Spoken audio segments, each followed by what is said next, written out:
It is a truth, I am tempted to say, universally acknowledged, that historians like to identify turning points in history.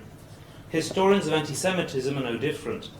It is now accepted that one of the major turning points in Christian perceptions of Jews came in the 12th century with the writings of the influential abbot of Cluny, Peter the Venerable. In the 1140s, Abbot Peter wrote a Latin treatise straightforwardly entitled Against the Inveterate Obduracy of the Jews. The text was significant for a crucial reason. It created a fundamentally contradictory image of the Jew. As the historian and modern translator of the text, Erwin Resnick, has pointed out, quote, on the one hand, the polemic's intention to bring about the conversion of the Jews is predicated on an assumption that Jews are rational agents who may be persuaded by philosophical argument, empirical evidence, and proper biblical exegesis. On the other hand, Peter also introduced the notion that the Jews' enduring blindness stems from a persistent strain of bestial irrationality for which they themselves are responsible, end of quote. Abbot Peter argued, along with the Franciscans and Dominicans after him, the Jews were responsible for their fate because of their unshakable attachment to Talmudic teachings, the root cause of their irrationality. Whilst the medieval period has been perceived as crucial in the history of Christian anti-Jewish polemics, the early modern, which I define as the period broadly extending between 1450 and 1750, has not. The prominent historian of modern anti-Semitism, Jakob Katz, perceived anti-Jewish propaganda produced during the early modern period as a bland perpetuation of ideas, quote, rooted in the medieval world in which theology dominated thought and in which the affairs of the Jews, their law, character, and actions were judged in the light of theology, end of quote. Such a view about the continued centrality of theological attacks in early modern anti-Jewish discourse is certainly not wrong, but needs nuance. It overlooks the impact of the early modern printing revolution, as well as the gradual emergence of a new and expanding lay readership. During this period, anti-Jewish polemics began to appear in vernacular languages rather than just Latin, and their authors were accordingly compelled to frame their arguments in a manner better suited to pander to a lay readership, often with limited or non-existent theological training. The early modern period also witnessed the growth of confessionalization, which, amongst other things, led to renewed anxieties about the status of religious minorities within the body politic in European states that still based their legitimacy upon a state religion, not just Jews, but also minorities from different Christian denominations as well, such as Catholics living under Protestant rule or Protestants living under Catholic rule. This lecture is more concerned with the figure of the Jew as it was perceived and represented by some early modern anti-Semitic polemicists than with the conditions of real-life Jewish communities. The early modern era witnessed important changes for the Jewish communities scattered across Europe. The Jews had already been expelled from England in 1290, from France during the 14th century. In the Holy Roman Empire, Jewish communities were subject to increased pressure, with a number of expulsions from parts of Germany that contributed to the migration of many, though not all, Jews into Eastern Europe. In Italy, the picture was fragmented, with Jewish communities expanding in some towns and principalities, whilst others were expelled. Finally, in the Iberian world, Spain, Portugal, and their overseas colonies in the Americas, the mass conversion of Jews both before and during the expulsions of the 1490s had created a large caste of so-called conversos, descendants of converted Jews, widely accused of secretly professing Judaism, persecuted by the Inquisition, and the object of much public loathing and fear. My aim in this lecture is to argue that we need to nuance the perception of the early modern period as one of bland continuity in European anti-Jewish and anti-Semitic thought and discourse. I am perfectly aware that I am looking at a wide range of regions of Europe across a significant period of time. It is certainly dangerous to overgeneralize and I acknowledge that in any analysis it is important not to overlook the particular regional, religious, and historical contexts in which the polemics to which I will refer were produced. Yet no one would question the fact that European anti-Jewish and anti-Semitic texts have a shared history and themes that stretch back to the earliest history of Christianity. As you are about to hear, I believe there are discernible trends and important developments in early modern polemics and their anti-Jewish discourse, and that the study of emotions, and indeed I've been concentrating on the history of emotions, can help us better understand these. The immediate consequence of the advent of the printing press, the mass production of books and pamphlets, and increased lay literacy was the appearance across Europe of a new type of vernacular polemical literature. It appeared alongside and coexisted with the older traditional polemical literature that had focused on providing churchmen with the polemical tools to defend the validity of the Christian faith in debates with Jews, and which aimed at converting Jews by demonstrating the falsity of the old, quote-unquote, Jewish faith. In such traditional polemics, whose aims were evangelical, the Jews mostly remained the obdurate and stiff-necked witness people of St. Augustine, whose presence in Christian society was to be grudgingly tolerated. The new strand of largely vernacular printed polemics for lay readers, however, was no longer primarily concerned with the conversion of Jews to Christianity or education of churchmen in dialectics. Rather, its explicit objective was to promote fear and hatred of Jews amongst the lay population and to lobby the secular and ecclesiastical powers to take action against Jews, usually persecutory legal measures or expulsions. I believe that a focus on emotions can provide us with a conceptual framework that will help us understand how the discourse of anti-Jewish hatred was altered and adapted by some authors from Protestant northern Germany to Catholic Portugal, for example, to target this new lay readership.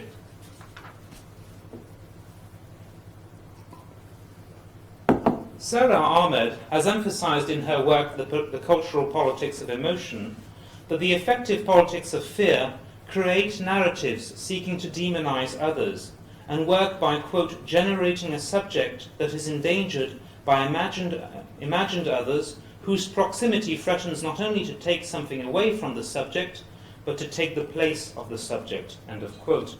In the context of early modern Europe, the narrative of those works of anti-Jewish propaganda that did not aim to convert Jews, but rather sought to lobby the authorities by promoting popular fear and hatred of Jews, follows precisely this pattern.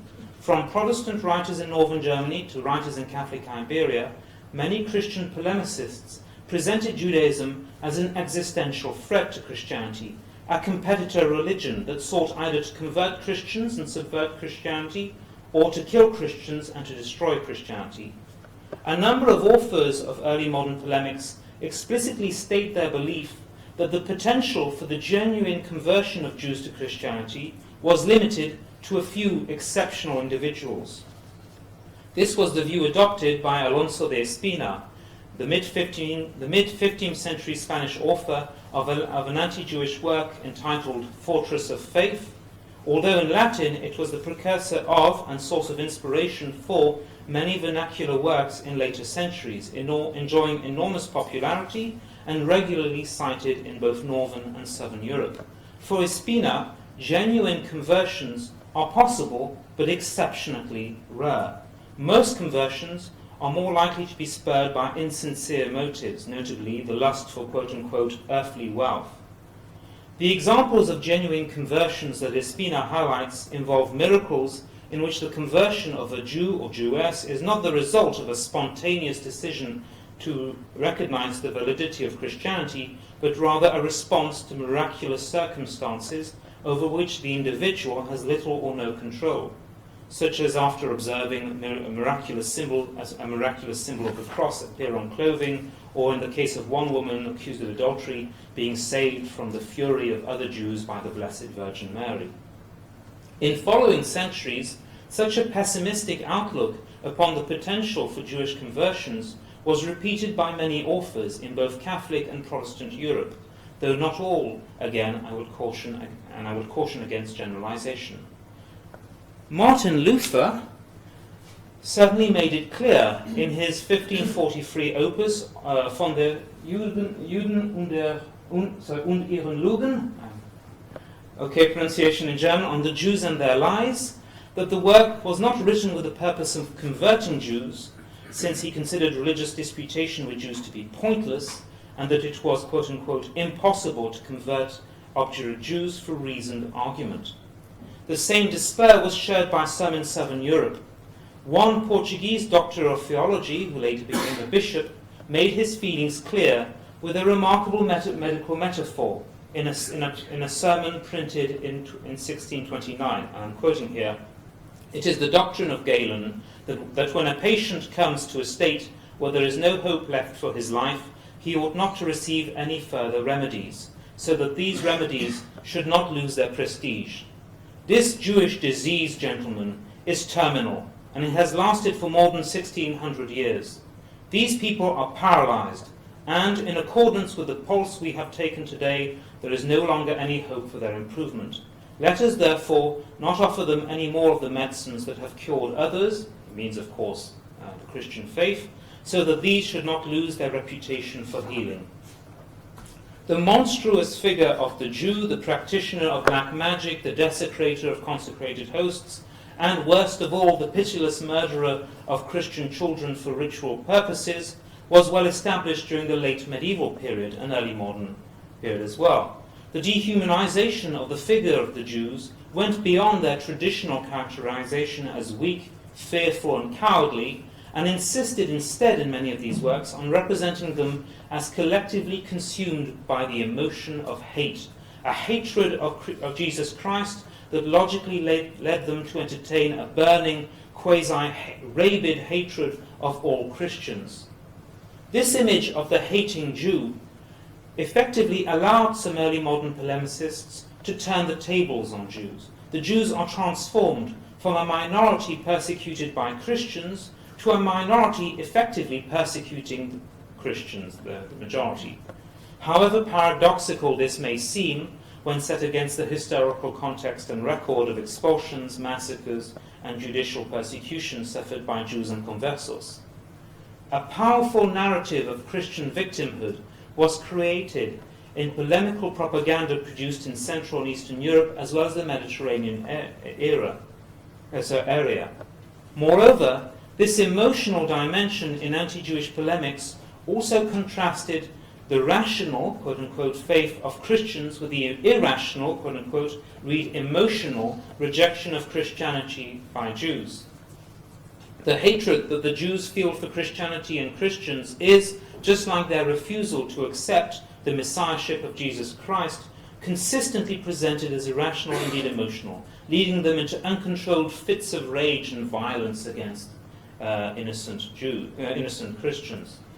The vocabulary of hatred is prominently on display in early modern polemical literature, whether it is printed in Latin or in vernacular languages. The term hatred itself, odium in Latin, odio in Spanish and Portuguese and Italian, has in German, is a word that appears in the vast majority of early modern anti-Jewish polemics. It is not used to refer to Christian hatred of Jews, but rather to Jewish hatred of Christians. The German Jewish convert to Catholicism, Johannes Pfefferkorn, declaimed in his work, the Judenfeind, 1509, the Jews would seize any opportunity to mock Christians, for, quote, they hate the sign of the cross, unquote, and, quote, they hate Christians much more than any other nations, unquote. Likewise, Luther asked the rhetorical question in his On the Jews and Their Lies, why then do we incur such terrible anger, envy, and hatred from the Jews, end of quote. In southern Europe, the Portuguese author Vicente da Costa Matos loudly proclaimed to his readers in 1621 that, quote, a hatred of Christians is innate to the Jews, end of quote. And you have his work here on the left, whilst the Spanish friar Francisco de Torrejoncillo, writing in the late 1660s and early 1670s, and you have the title page, so his work is on the left here, Vicente de Costa Matos is on the right, wondered, quote, who will be up to the task of revealing the loathing and hatred in which the Jews hold our Catholic faith as well as Christians, unquote. Polemicists went to considerable pains to explicitly note that the Jews' hatred was not an abstract theological hatred directed just at the faith of Christians, but one acted out in unprovoked physical violence against Christian men, women and children. Alongside accounts of sacrilegious desecration of consecrated hosts and other Christian sacred objects, considerable prominence is given both to stories of ritual murder of Christian children, the infamous blood libel, and to what could be described as acts of quote-unquote everyday violence against ordinary Christians. Martin Luther, in another pamphlet, not his On the Jews and Their Lives, but a later one, dating to 1546, made this existential threat to all Christians explicit. And I'm quoting here, they, the Jews, are our open enemies. They call us changelings and abortions, and if they could kill us all, they would gladly do so. And they often do, explicitly those claiming to be doctors, even if they do help on occasion. For it is the devil who lends them this help. They are also practitioners of the medicine used in Italy, where poison is administered to kill someone in an hour, a year, even 10 or 20 years. End of quote. Meanwhile, in Catholic Portugal, sermons printed in the 17th century drove home the same point by making the dangerous presence of Jews in Christian society analogous to that of the deadly plague. In 1616, the preacher Francisco de Mendonça, in a printed sermon, compares the crypto-Judaism of conversos with the plague to emphasize the danger it represented. And you've got to remember these sermons were written to target a wide audience, especially illiterate people, and to get a message across to them. I'm quoting from his sermon. Tell me, if a man infected by the plague entered this city without the knowledge of the public authorities, and if he walked through the streets, the squares, our churches, our houses, speaking and dealing with everybody, what would happen to us? In 2 days, the city would be ravaged by the plague. Well, this Jewish blindness is a plague if it moves amongst us without being detected, and is referring to the conversos here. Portugal, I fear for you. Another preacher, the Augustinian friar Felipe Moreira, drew a similar comparison in a sermon printed in 1630.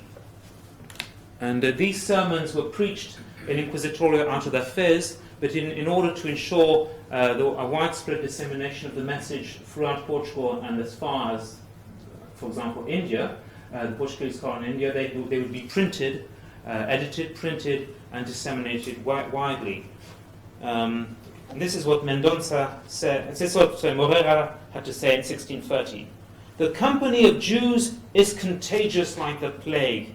One would be safer living in the desert than residing amongst them in towns. Flee, flee, flee to the hills. Such references to the Jewish plague are not just literary metaphors, and I think historians, especially literary specialists, make an error in often considering these metaphors to be just literary flourishes, but comparisons designed to trigger emotional responses. You've got to remember, periodic outbreaks of the plague decimated entire regions of the Iberian Peninsula and killed tens of thousands of men, women and children. There can be little doubt that Iberian preachers wanted to harness and exploit traumatic memories, pre-existing fears about disease and sudden mortality, to link Judaism and mass mortality and strike fear, even outright terror, into the hearts of their listeners and readers. In Portugal, for example, an outbreak of the plague only 30 years before Moreira writes this sermon had killed around 20% of the population in the kingdom. The extensive use of conspiracy theories to reach out to the fears of a wider lay audience about a Jewish threat to their lives or to the lives of their loved ones was another characteristic aspect of the campaign of hatred promulgated against Jews in both northern and southern Europe. The individual identities of Jews are replaced by their portrayal as an evil collective with a quasi-hive mind.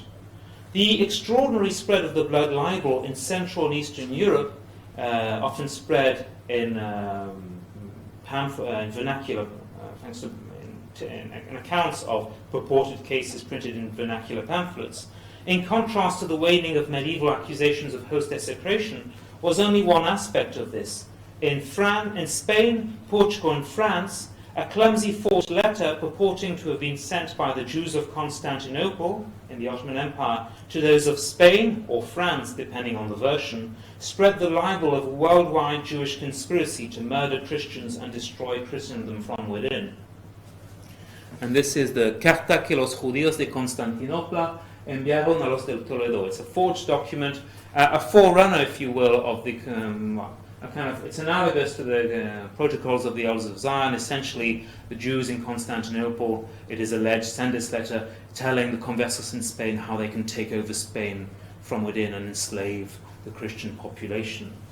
It became extremely popular. It is basically printed in every single vernacular polemic from the middle of the 16th century onwards.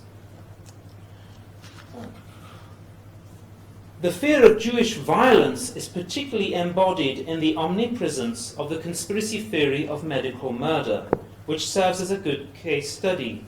In Northern and Southern Europe, many polemicists peddled the notion that Jewish doctors, or converso doctors, were deliberately but covertly murdering their Christian patients by administering or prescribing potions and remedies that were ineffective.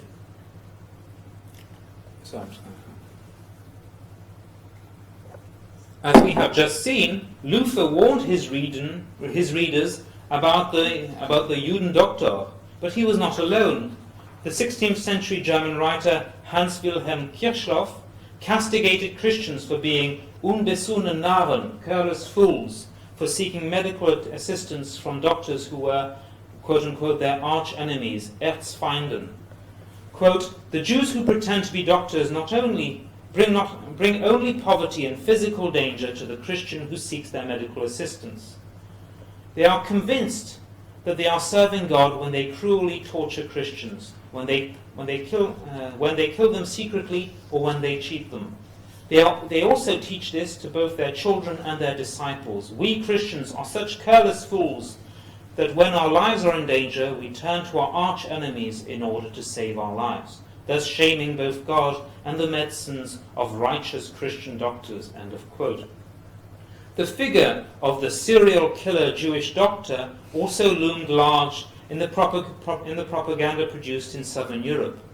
In Iberia, all polemics, and it is literally all of them, produced from the middle of the 16th century onwards, reproduced in one version or another the tale of El Vengador, the Avenger, a secret Jewish doctor who murdered his Christian patients in accordance with a macabre ritual. The Portuguese propagandist Vicente da Costa Matos, writing in the 1610s, particularly highlights and expounds upon the significance of the case of Master Rodrigo, a converso doctor arrested by the Inquisition and burnt at the stake in Lisbon. According to the Portuguese polemicist, Master Rodrigo performed the exact same ritual as El Vengador. The ritual essentially was that after murdering his Christian patients, El Vengador would go home, would he be greeted by his secretly Jewish family, and he said, yes, I've come back after wreaking vengeance on our Christian enemies. And Vicente da Costa Matos laments the fact that conversos had been able to accomplish their murderous objectives so effectively under the cover of their medical profession. I'm quoting from his text. A multitude of doctors, surgeons, and apothecaries have been arrested in Lisbon and other parts of the kingdom, not counting those who have fled. And they have all confessed to willfully perpetrating many murders of Christian noblemen and men of the church. In some cases, the exact numbers are known because they killed 1 out of every 12 patients. One of them, who was also found to possess a book attacking our holy faith and who was burnt at the stake, confessed that he had killed 150 Christians, including 18 noblemen. End of quote. The way the story is presented is clearly intended to lend verisimilitude.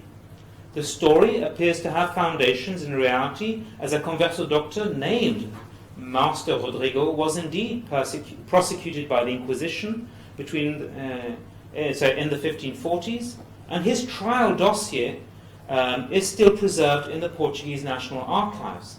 Interestingly, however, the Portuguese historian José António Rodrigues da Silva Tavim has examined this trial dossier and found absolutely no evidence that Master Rodrigo was ever accused of anything more than secretly practicing Judaism. The trial doesn't contain any mention of medical murder or anything like that. The accusation of medical murder and vengeful rituals associated with it never featured in his trial. Thanks to the survival of the inquisitorial documentation, the entire story of Master Rodrigo's ritual murder of old Christian patients, therefore, can confidently be dismissed as an outright fabrication. The representation of Jews as collectively angry, envious, full of hate, was therefore actually the precursor of nothing less than a metamorphosis and masterstroke of propaganda. Despite the historical evidence of centuries of persecutory laws, pogroms, and expulsions inflicted upon Jews throughout Europe, the Christians assumed the identity of the innocent victims at the hands of Jews who mercilessly sought to murder them. In a passage of his On the Jews and Their Lies that is dripping with sarcasm, Luther makes Christian victimhood the decisive argument in favor of persecutory measures against the Jews. And we've got to remember, Luther was actually lobbying the secular authorities for the confiscation of all Jewish property and nothing less than their expulsion from northern Germany. In fact, at one point in his polemic, he actually calls for the Jews to be granted a quote-unquote sharp mercy. Whether that actually meant for them to be all killed is a matter of some debate. And I'm quoting here from Luther: "Since it has now been established that we do not hold them captive, how does it happen that we deserve the enmity of such noble and great saints? We do not call their women whores as they do Mary, Jesus' mother. We do not call them children of whores as they do our Lord Jesus Christ. We do not curse them, but we wish them well, spiritually and physically. We lodge them, we let them eat and drink with us. We do not kidnap their children and pierce them through. We do not poison their wells. We do not thirst for their blood. Why then do we incur such terrible anger, envy, and hatred on the part of such great and holy children of God?" And he means, of course, the Jews. End of quote. Over 1,000 kilometers away in the Iberian Peninsula, the Catholic authors Vicente da Costa Matos and Francisco de Torrejoncillo did exactly the same. Torrejoncillo, in particular, reminds his readers never to forget that, quote, "no sect has persecuted us more than the sect of the Jews," end of quote, and that the Jews are in fact more determined and savage in their violent attacks than pagans, idolaters, schismatics, and even Protestant heretics put together. The contrasting juxtaposition of Jewish hatred, anger, and envy, and Christian love and victimhood highlighted the threat supposedly represented by the Jews, completely turning on its head the real-life balance of power that existed in Jewish-Christian relations throughout early modern Europe. In contrast to Jewish violence, which was driven by the negatively charged emotions of hatred, anger, and envy, Christian violence against Jews, when it is mentioned, is unsurprisingly always righteous, rational, and always rationalized and legitimized as a response to the former, as a form of self-defense, if you will. Even the emotional motivations behind Christian violence are characterized as positive ones. Christians attack Jews out of love for Jesus and the Christian faith, incited by the need to defend their faith and their persons against Jewish blasphemy and physical attacks, and out of a rational and righteous anger. Those polemicists calling for the confiscation of Jewish property and the destruction of Jewish religious books and the expulsion of Jews, or in the Iberian world of Jewish converts and their descendants, presented their calls as justified responses to this Jewish hatred against Gentiles and the unacceptable risk and threat that the continued toleration of Jews and descendants of Jews represented. Indeed, as absurd as it may seem, in the Iberian Peninsula in the 17th century, you have authors like Torrejoncillo, a friar, a member of the church, who is demanding that all Christians of Jewish ancestry, however remote, however mixed, be expelled. Now, never mind Christian universalism. It's a rather remarkable development. In the Iberian Peninsula, as we're going to see, anti-Jewish feeling, in fact, takes a rather disturbing turn. In order to successfully account for the emotional irrationality of the Jews, Christian polemicists needed to be able to point to the source of it, or a purported source of it. The obvious source for most was, of course, the Talmud, the compilation of Jewish law and the central text of Rabbinic Judaism. In the Central Middle Ages, Christian polemicists and scholars in both Northern and Southern Europe, keen to convert Jews, had pointed to bowdlerized passages from the Talmud in order to ridicule rabbinical Judaism and to demonstrate, quote-unquote, its supposedly manifest falseness and, by contrast, the veracity of Christ's claim to be the Messiah. They also noted passages presented as blasphemous against Jesus Christ. Polemical attacks on the Talmud itself dealt back to the 13th century, namely the Grade 1240 Disputation of Paris and the burning of copies of the Talmud that followed it. For Christian authors writing prior to 1450, the Talmud was to blame for turning Jews into spiritually blind fools and blasphemers. The emphasis of Christian polemics remained focused on the Talmud's insults against the Christian faith rather than on presenting it as a threat to the lives of ordinary Christians. In the early modern era, the Talmud became the focus of renewed and far more systematic Christian attention due to the rising interest amongst Christian scholars in the study of the Hebrew language and Jewish texts. Printed works by early modern Jewish converts to Christianity in Germany and the Mediterranean, written by men who presented themselves as experts on Judaism and writing with an obviously partisan agenda, contributed greatly to this phenomenon. In the context of the Holy Roman Empire, the neophytes Victor von Carbon and Antonius Margarita accused the Jews of cursing Christians and Christianity in their respective books. Judenbuchlein, a little book on Jews printed in Latin in 1508 and translated into German in 1550, and perhaps even more famously, Der ganz jüdische Glaube, the whole Jewish faith, here on the left, printed in 1530. In southern Europe, the Italian Jewish convert Jean-Baptiste d'Este wrote a similar work in the 17th century. The vernacular works of converts were sometimes directed at unbaptized Jews, aiming to convert them, or intended to provide quasi-ethnographical information for Jews about Jews and Judaism to interested Christian academics and churchmen. But they were also repositories of useful information for polemicists. This Christian Hebraism was partly responsible for propagating the image of the Jew as full of anger, hate, and envy. The notion that the Talmud not only taught but effectively, quote-unquote, brainwashed the Jews into hating and wanting to kill non-Jews became the dominant argument for many early modern authors in both Catholic and Protestant Europe. The notion can be found in the writings of men such as Luther, for instance, who was influenced by Margarita's Der ganz jüdische Glaube, and the famous German Hebraist Johannes Buxtorft, 1564 to 1629, who went so far as to write an unfinished work explicitly entitled, quote, The Reason Why the Jews Have Always Hated and Despised Other People, end of quote. South of the Alps, in Italy, the same sentiments were expressed in the second half of the 17th century by Italian Jesuit Giovanni Pietro Pinamonti. The author of a book entitled La Sinagoga Disingannata, later translated into Portuguese and Spanish. And here you have the Italian edition, and here you have the Spanish edition on the right.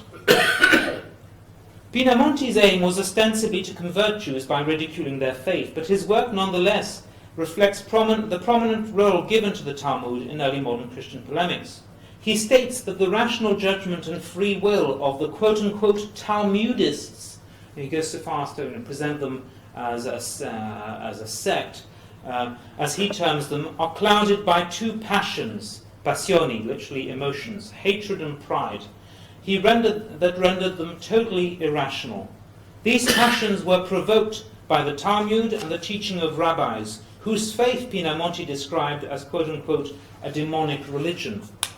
Insofar as hatred is concerned, I'm quoting here, insofar as hatred is concerned, one of the precepts most closely linked with the Talmud, the new law of the Jews, is the hate of Christians, to consider them as beasts, whose mistreatment cannot be classified as evil, and who must be ritually cursed 3 times a day. End of quote. For Pinamonti, Talmudic Judaism is guilty of holding the hatred of Gentiles as, quote-unquote, a saintly thing, and no individual was worthy to become a rabbi unless he, quote, cherished this hatred in his bosom, end of quote. In the Iberian Peninsula, the link between the Talmud, anti-Christian hatred, and religiously motivated violence was explicitly articulated in the 16th century by Bishop Diego de Simancas. Quote, the Jews possess a book that they call the Talmud, which is full of blasphemies against God and his saints. The Jews say that it is legitimate to kill, which is heresy. It is worth warning you and noting how cruel that nation is against anything associated with Christ and his holy law, and against any of us when, unfortunately, they have us within their power. End of quote. It is important to note that whilst no scientific theory of race existed in this period, there was a noticeable difference between polemics written in the Iberian Peninsula and those in the rest of Europe. Many Spanish and Portuguese polemicists insisted upon presenting the hatred for Christianity of the Jews, or more accurately of the conversos, again, the descendants of converted Jews, not just as driven by Talmudic scholarship, but as a quasi-biological phenomenon over which individual Jews concerned appeared to have little control. The notion that Jews/conversos passed on their faith and anti-Christian hatred to successive generations through their blood in a hereditary manner seems to have been widespread in the Iberian world, though it was not without its critics even within the church. The notion of a link between Judaism and Jewish blood, quote-unquote, developed into a form of incipient racialism.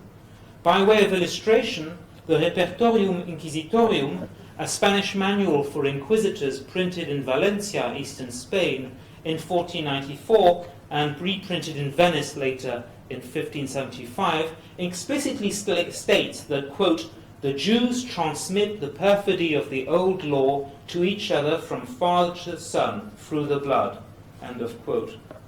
In Central Europe and Italy, hostility against Jews usually did not adopt such proto-racialist overtones, but remained largely based on theology and the belief that Jews taught anti-Christian beliefs to their children through their Talmudic quote-unquote doctrine. The Italian author Hadrianus Finus, for instance, commented in his Latin polemic, 1538, that Jews inculcated a hatred of Christ to their children through their children's education. Similarly, Martin Luther complained in 1543 that Jews taught, urged, and trained their children from infancy to remain bitter, virulent, and wrathful enemies of Christians. Whilst there was no Iberian concept, concept similar to the Iberian concept of limpieza de sangre, purity of blood, in the Holy Roman Empire, the language used in some texts does come perilously close to becoming a proto-racialized vision of the transmission of Jewish beliefs, and therefore anti-Christian hatred. In a short pamphlet printed in 1510, and it basically gives an account of a blood libel case, the German printer Hieronymus Holzel, for instance, clearly described a Jew attacking a consecrated host as acting, quote, out of congenital, and it's the congenital part that's interesting here, congenital Jewish hate and envy. Again, congenital indicating that it's kind of something of which an individual has no control. It's it will out. They just hatred of Christians is within them from birth. The popularization of a fierce, virulent anti-Semitism that represented Jews inspired by the Talmud as compulsively driven by strong emotional urges to kill Christians reached its culmination point at the turn of the 17th and 18th centuries in both northern and southern Europe. In Spain, the Sentinel against the Jews of Francisco de Torrejoncillo became the most popular anti-Semitic work printed in the early modern period in the Mediterranean region, with no less than 14 complete or partial editions within half a century, which makes it effectively a bestseller. Probably around 10,000 copies circulated, indeed circulated as far as Mexico, Peru, where copies can still be found in the National Archives there. In the German-speaking lands, the influential and encyclopedic two-volume work Entdecktes Judentum, Judaism Revealed, of Johannes Eisenmenger, compiled a vast number of stories of blood libel, quotes from previous authors, and quotes from the Talmud removed from their context to achieve this purpose. Its enduring popularity can be garnered from the fact that an abridged English translation appeared in 1748. It was printed in 1711, with the title The Tradition of the Jews with the Expositions and Doctrines of the Rabbis, and a new German edition appeared in 1893, and the text remains a reference work for anti-Semites today. Indeed, sadly, it's available for purchase on Amazon with glowing reviews of it from its anti-Semitic readers. Just as Torrejoncillo's work included chapters entitled, quote, How the Jews are persecutors of our Holy Catholic Faith, and, quote, How the Jews, in addition to opposing our faith, are our mortal enemies, unquote, Eisenmenger likewise dedicated an entire chapter of his opus to the subject of, quote, the Jewish hatred against all Gentile peoples, unquote, von der Judenhass gegen allen Völker.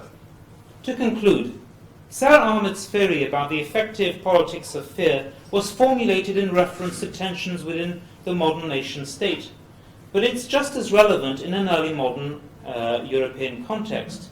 This was a period that witnessed the printing revolution, and arguably the dawn of mass media, which coincided with the collapse of a unified church in Western Europe and the advent of the Reformation, and last but not least, the bitter struggles waged against the resurgent Ottoman Empire/Islamic world in the Mediterranean and Central Europe. The notion that the power and legitimacy of secular and ecclesiastical institutions could only be safeguarded by imposing homogeneity of religious belief upon all members of the body politic, the process now generally described as confessionalization, gained traction and had serious consequences for the Jews. Early modern polemicists did not invent the figure of the hate-filled Talmudist Jew, who clearly already existed to a certain extent in medieval polemics, but they popularized it and turned it into a perennial feature of anti-Semitic propaganda destined for a broad popular audience that had not existed in the medieval period. The effective politics of fear help us understand why the notion that the Talmud taught the Jews to hate and want to kill Gentiles became a dominant feature of anti-Jewish propaganda produced in the West in the early modern period. Those authors seeking to create a sense of collective self also needed to create a fear and horror-inducing Jewish other. The traditional image of the obdurate, pitiful, but essentially helpless Jew of Augustinian theology was accordingly discarded. In its place, rabbinic Judaism became caricatured as essentially a death cult, whose leaders, the rabbis, or rather Talmudists as they were derisively called, inspired hatred of Christians from one generation of Jews to another, a hatred supposedly played out in the systematic and ritualized murder of innocent Christian men, women, and children, not just in the blood libel, but as we've seen through medical murder. This sinister legacy has been perpetuated in later centuries. It was not, as is often supposed, supplanted by racial theories that emerged in the late 18th and 19th centuries, but coexisted alongside these and even merged with them. The figure of the Talmudist Jew, consumed by hatred, envy, and anger, and straight out of early modern propaganda, has lived on in diverse strands of modern anti-Semitic propaganda.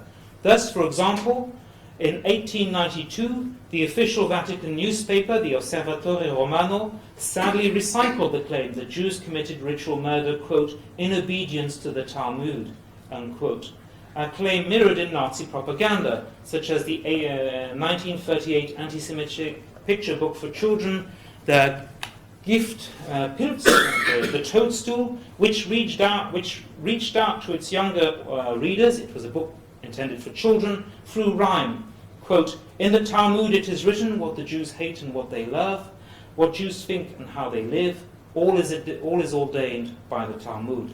Unfortunately, as we now know, this image of the bloodthirsty Jews inspired with hate, envy and anger by the Talmud played its part in the mass murder of millions of Jews in the 12th century. Thank you.